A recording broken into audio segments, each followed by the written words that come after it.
Well, good morning, everybody. I'm glad I'm here and glad I'm able to share, I guess, my story. Some of you know parts of my story or know all of my story, um, and some will be hearing this for the first time. But as with all stories that we've heard and all stories that have been told, we will always find something in there. And my hope is that someone will find something that they'll be able to take into their own daily walk and own daily journey, and hopefully bring one step closer to that freedom that we all are ultimately looking for. So, my story. I'm a farm kid from a small town in Wisconsin. Yes, I am American, and I'm number five of six kids. I'm the youngest son, and there's an 18-year gap between the oldest and youngest. So there's really kind of the three older kids and the three younger kids on the farm. Um, you're kind of typical small town farm, and when I say small town, 800-person town. Next closest town with a stoplight was a physical distance of 1 hour away. So kind of isolated to the world, in what it kind of, I guess, in what it all looked like. My next older brother, brother number four, he really didn't like farming, so I got a lot of his work through some arm punishment. Still feel his arm hits every so often. But it just kind of added to my life of slowly going into my own little shell, my own little being alone, because there was obviously lots of work to be done on a farm. And when you're given extra work from your older brother, it takes even longer. So I think that's when I first started really in this journey that I've been through in the last couple of years, but really in this last couple of years, learning more about myself and digging deeper into how did I get here? And that was that alone time and that quiet time that I had. And that's really where my belief kind of started. Um, my favorite time was springtime and fall time when the field work would get to start, because that was the hours and hours and hours of time spent alone in a tractor, uh, away from everybody, or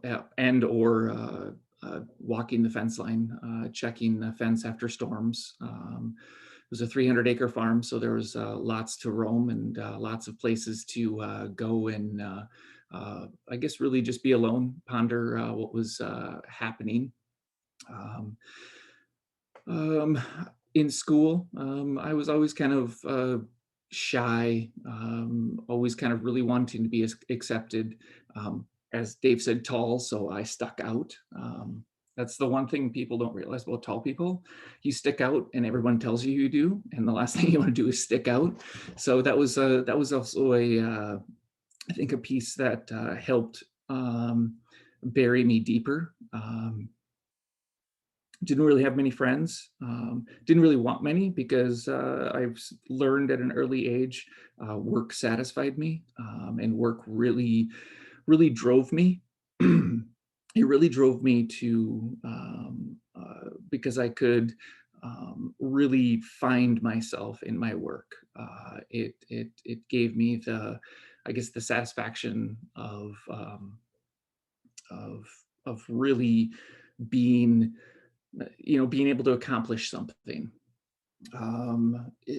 My growing up life, my parents were great. Loved my parents. It was your typical, for anybody that kind of knows much about the Midwest. It was the typical Midwest. Work, family, food, church on Sunday. Um, you didn't. You didn't talk about your feelings. You didn't really talk much about anything other than kind of work, maybe what life was going on. My dad did work outside of the farm also to help support. He was a tractor mechanic for close to 50 years. So all I grew up around was work, and it satisfied me. But later on in life, it definitely destroyed me. So and church and faith was there. I heard the words. Uh, I would hear the words it was, none of our business, but let's just pray for them. And then you would move on. And church was the place you went to. It wasn't, I didn't learn much, I guess you would say, in church. It was just a place you went and memorized something and just now looking back, there was definitely growth there, but it was just again, it was something you had to do. You put on your Sunday go to meeting clothes and you went off to church. Um, it was around junior high, sixth grade, seventh grade, eighth grade. I was introduced to magazines, and that's really where I I've definitely figured out as learning later here in life the PMO cycle, um, and really learned that that's where I could um, satisfy even more of what it was. But it was a secret. It was definitely something done in private. It was just as Dave continually tells us, and you hear all the time. It was in that secret. It wasn't in the light. And besides the magazines, then it opened me up to the catalogs and the imagery, and just really seeing how work on the outside life and on my inside life was really where I could release and get the satisfaction or the urges that I thought I needed. I didn't really date much in school, um, but uh, learned how to fantasize from imagery that I had just started amassing in my brain. Um, After high school, I learned about failure. Um, Failed at college, failed at dating, but the one thing that I didn't fail at was work, and was easy to find work. Where I'm from, all you have to mention is you're a farm kid and you get a job, because that's all we knew how to do is work. Um, Remembering big accomplishments, my first 85-hour work week, and thinking that was the best thing ever, and just continually burying myself in my cycle. Um, my talk is really broken out into kind of the story, the fall, the run, the fall, and then truth and growth. Because I didn't fail just once in this walk. Um, I got to fall multiple times. So the story kind of ends there, and where the first kind of fall happens is fast forwarding. Um, my cycle never stopped. It only increased. Had a blind date. Um, Developed that relationship. Got married because that's what you're supposed to do at that age time frame. Um, and it gets to start out right on wedding night. The problems. So continue with no help. Cycle continues. It stops for a little bit, and I stop the seeking out, the acting out, uh, because I think I can control it. But but life continues to happen. Of course, no help is there because you don't ask for help. Um, and then I found in my career, when I finally moved into my career, outside of just general labor, it was finding the next achievement, finding the next goal to go after, the next jump you could do. And my ever consuming, what was the next ladder rung I could hit. Um, the marriage was there. It was really more a convenience. It was something you kind of had to have, or at least in my eyes at that time frame, it was what I had to have. Um, and in that climbing of that rung, the eyes of someone else I fell upon, and now instead of something that was unreal in front of you, there was something real. Fell for the temptation, um, and really started understanding what lying was and how good I could be at lying. And it really became a game, lying, covering up, until really seeing that the grass in my eyes was way greener on the other side, and let my marriage fall apart. Um, After the marriage fell apart, of course, the grass was not greener on the other side, and that fell apart weeks after. The run, I move into the second part, the run. So living in a small area of Wisconsin, I decided my next move would be moving to New York City, because that's would be a smart thing for a farm kid to do. So I decided to run from all of my problems, and lie to everybody that I was running, that told me I was running. No, I'm not running. I'm expanding my career. Um, and got to New York and really truly knew what being alone was. Uh, had really kind of been a drinker, I guess, throughout all of this, but when I moved to New York, really fueled my cycle with drinking, and pretty much couldn't wait for the next drink. And in New York, the phrase of "if you can make it in New York, you can make it anywhere" is a true statement. Was there for 2 years, burning a candle on both ends, working 6 days a week, as many hours as possible, continuing the cycle of just PMO, drinking, work, and repeat. It was I guess you could say, a rinse and repeat cycle. Once I decided that was enough, enough was enough, I decided that it was best to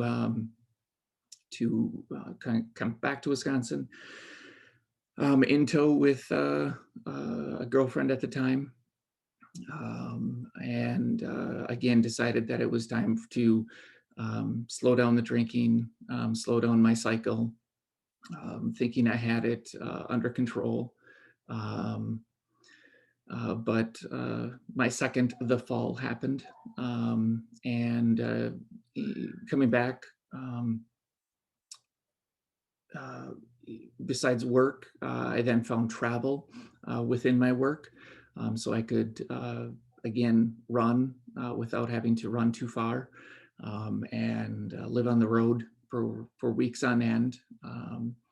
With that job, was able to travel extensively all over the United States, Canada, Mexico, China. Spent a significant time in Shanghai and around that area. Um, so again, running, falling, continuing the cycle. Um, and then something happened. On one of my trips, I met somebody um, who I had never felt something at a level that I did, um, and then met the family, and same thing. Something again kind of kind of lit up inside of me. And that's how I got to Canada. So pack up my car and head off to Canada. Um, got married, um, had 2 kids, had completely stopped everything, my cycle, my running.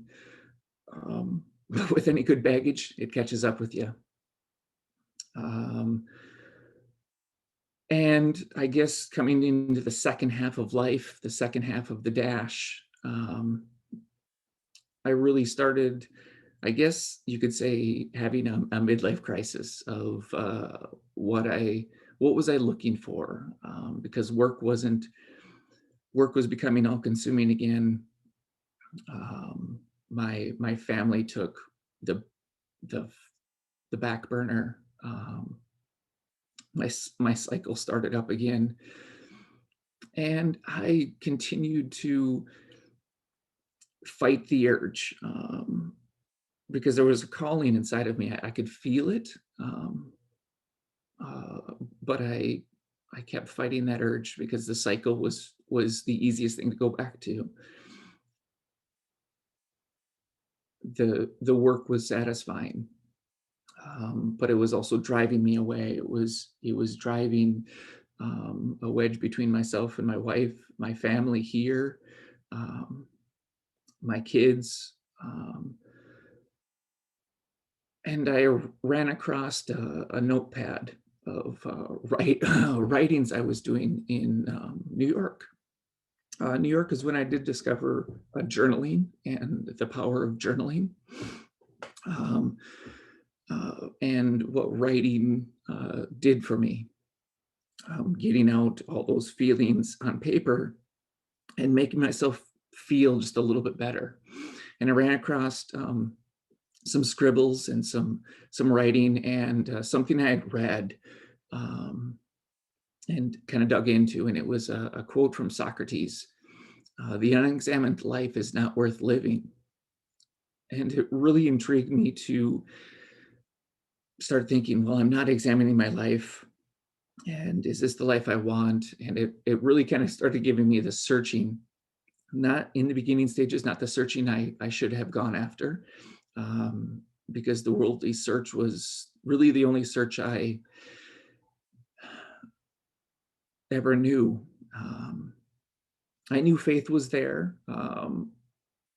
I believed, but I really didn't practice. I didn't throughout all of this. I never really thought of it much. It was something my mom always would say, is to pray, but I didn't know how. And then the lies started catching up with me. Um, the damage that had been started from a heartfelt affair with a coworker, and that was August of 2019. I was asked to leave the house, and I told myself,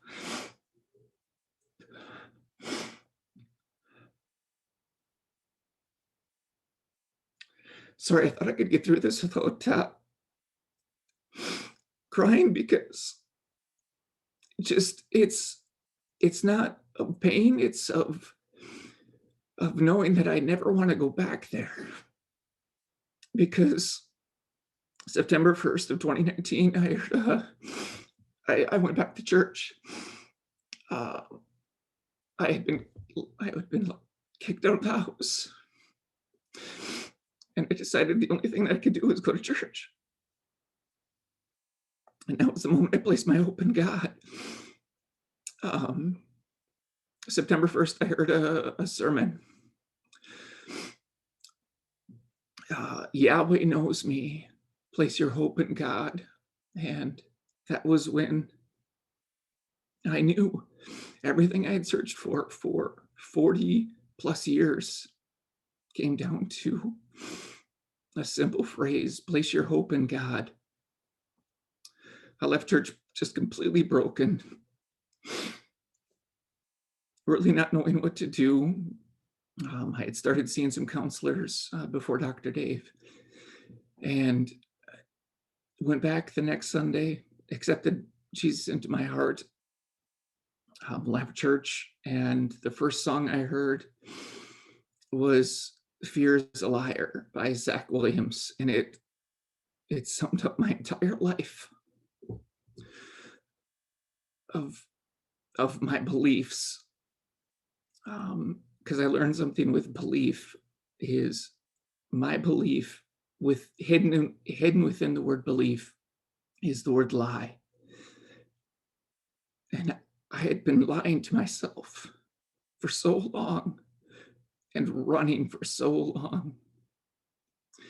During all this time, I lost my job. I had lost at that time from thinking I'd lost my wife, my kids. I was basically kind of starting over. And that was my last fall. I got connected with one of the pastors at my church, and that's where, in this series of talk, the truth came. I started learning about fear, shame, guilt, and how that ran my life, that ran my cycle.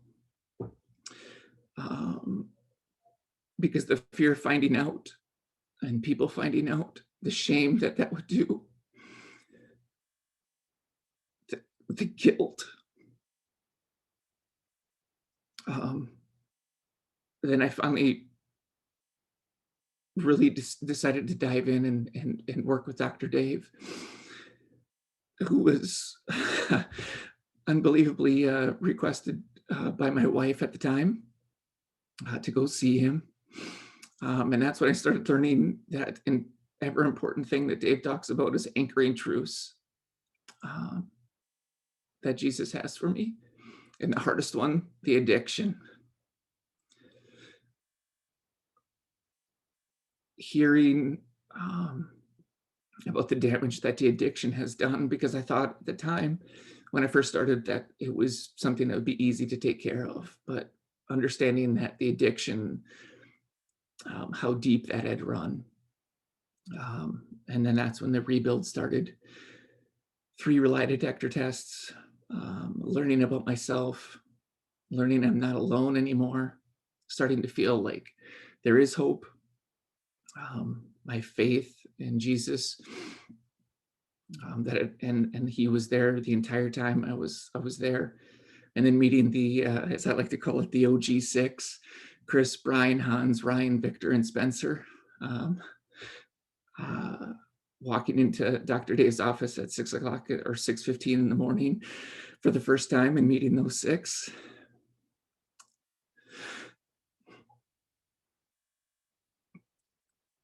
changed my life.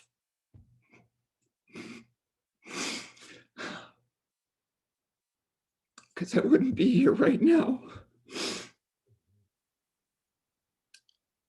without them and without Dave and without my faith.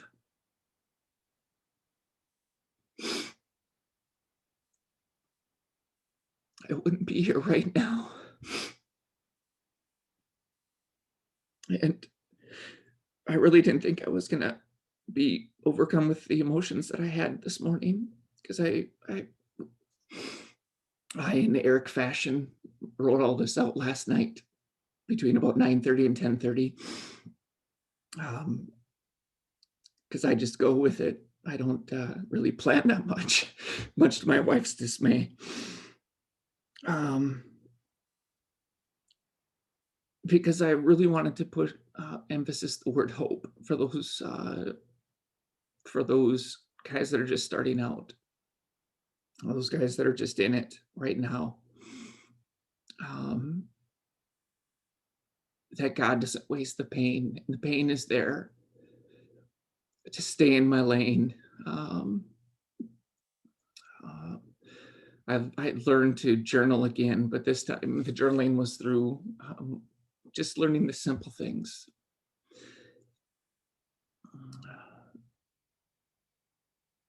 From my pastor, just asking for my daily bread,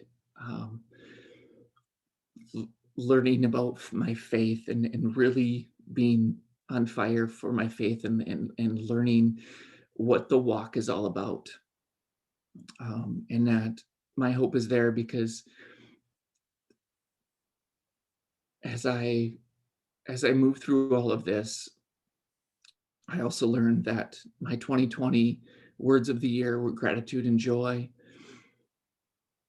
My learnings of the year for, or my words of the year for 2021 are continuing my joy, continuing my gratitude, and continuing perspective. Because it was interesting to read writings from a year ago this time frame, um, or a year and a few months ago from this time frame. I was still in the thick of it, with my wife, and still had no idea what was going to happen, where or what was there, but I had one thing, which was hope. I knew from that September 1st, 2019 sermon that God's anchoring truth of hope and placing everything in Him. Some of the Bible verses that in my early stages, but also now have become my dailies. Trust in the Lord with all your heart and lean not on his own wisdom, or not on your own wisdom, but in all the ways submit to him, and you will make your paths, and he will make your path straight. From Proverbs, one that was sent to me that will be so ingrained in me. Yet I still dare to hope when I remember this. The faithful love of the Lord never ends. His mercies never cease. Great is his faithfulness. His mercies begin afresh each morning. I say to myself, the Lord is my inheritance, therefore I will hope in him. And that's from Lamentations 3:21 through 24.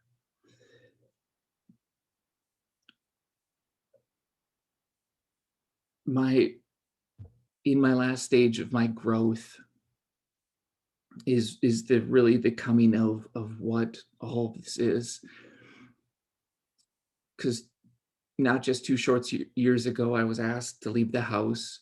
I'd lost my job with the family I had been working with for the last 6 years. I didn't know where or what was happening. I can now sit here with tears of emotion of joy, of knowing that I do not ever want to go back. I am on starting today, day number 2 of that job I lost 2 years ago, less than 2 years ago. I was asked to come back. That family, my wife's family, asked me to come back.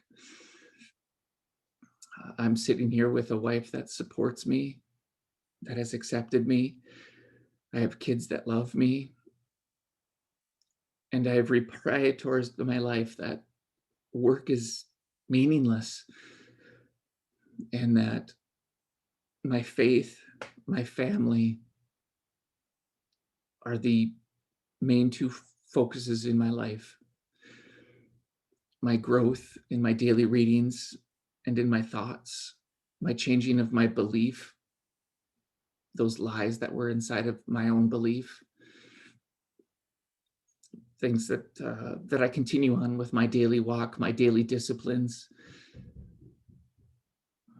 A phrase that I had read in one of my readings: God, I am working for you. Help me do this for your glory. In sad moments, seek God. In painful moments, trust God. In painful moments, trust God. In every moment, thank God. In my knowing that the rest of this day is not promised.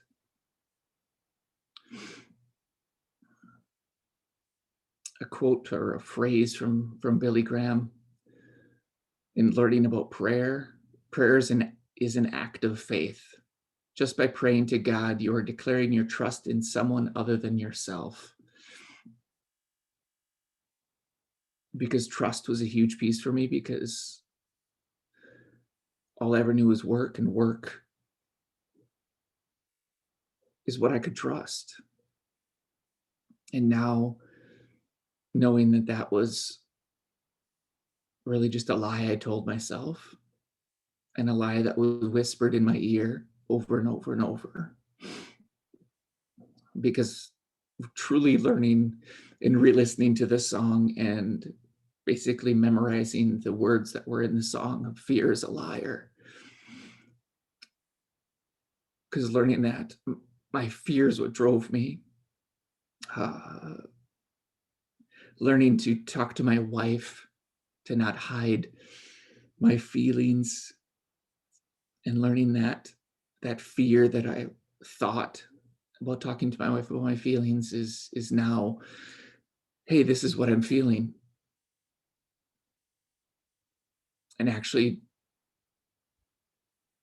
those beliefs that I had, those lies that were there, were not there. And again, I guess my overarching end to this talk is that my hope for each and every one of us is that you continue your path.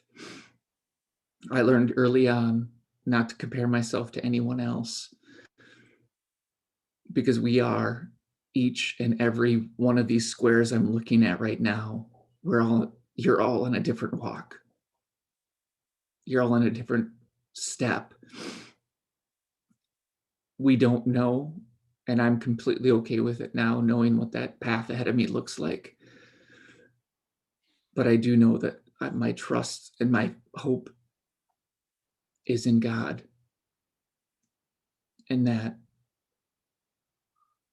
none of my past defines me, and that I can look ahead and know that I'm accepted, that I'm loved, and that this is a journey um, that I'm on. And my growth is a piece that I've learned that I never want to stop. That's the piece, is learning about all of this. It it's that learning piece of my journaling that I keep as one of my daily disciplines. From my worldly side of things, a phrase that I heard that I try to hold true to is discipline equals freedom. And my discipline of daily journaling, daily prayer, putting reminders on my phone that just pop up on my phone that say praise and gratitude, another one that just says joy, another one that just says perspective,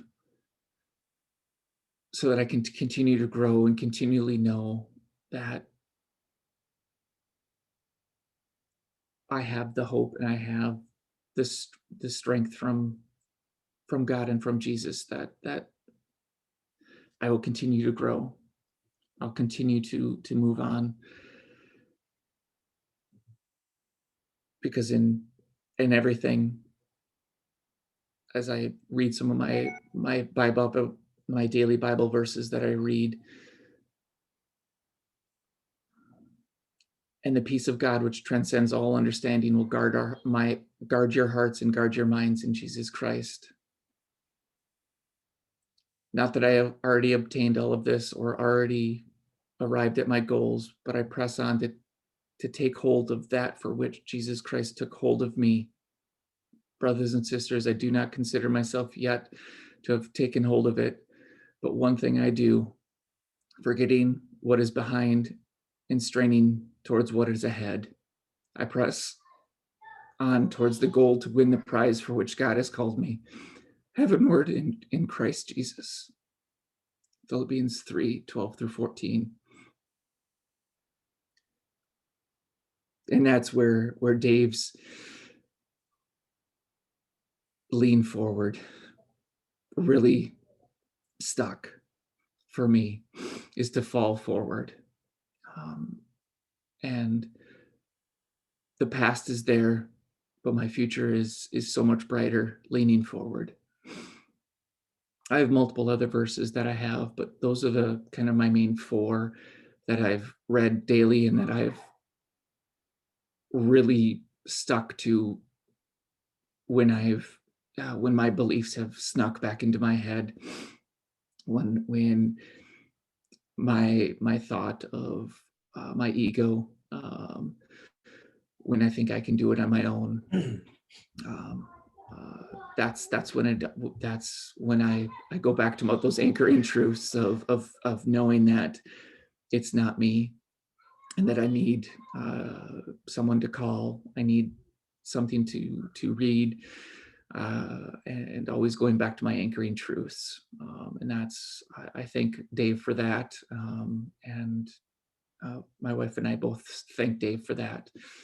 So that's where I end my story. My story doesn't end. It just is. That's where my